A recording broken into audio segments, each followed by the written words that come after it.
Hi friends, అవని పల్లవికి phone చేసి తన దగ్గరికి రమ్మని పిలుస్తుంది.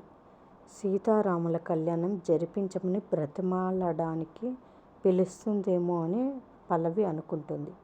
అవని దగ్గరికి వస్తుంది పల్లవి. రేపు సీతారాముల కళ్యాణానికి ఇంట్లో వాళ్ళందరినీ నువ్వే ఒప్పించాలి.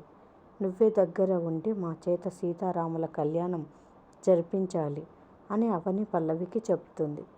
పల్లవి అవనికి భయపడి ఒప్పించడానికి ఇంటికి వస్తుంది. అందరినీ పిలిచి రేపు మనం అందరం కలిసి కళ్యాణం జరిపిస్తేనే మంచిది అత్తయ్య అని పల్లవి చెప్పగానే అందరూ షాక్ అవుతారు. మతి ఉండే మాట్లాడుతున్నావా నువ్వు అంటుంది పార్వతి. మీరేం మాట్లాడారు ఏంటి బావగారు అని అక్షయ్ని అడుగుతుంది పల్లవి. అవని లేకుండా మీరు ఏమి చేస్తున్నా నాకు ఎలాంటి అభ్యంతరం లేదు అంటాడు అక్షయ్. వెళ్దాం అత్తయ్య, చెప్పండి మామయ్య అంటుంది పల్లవి. నువ్వు చెప్పినట్టుగానే రేపు దేవుని కళ్యాణానికి వెళ్దాం అంటాడు రాజేంద్ర ప్రసాద్. మీరు కూడా సరే అనండి అత్తయ్య. సరే కానివ్వండి, మీ ఇష్టం.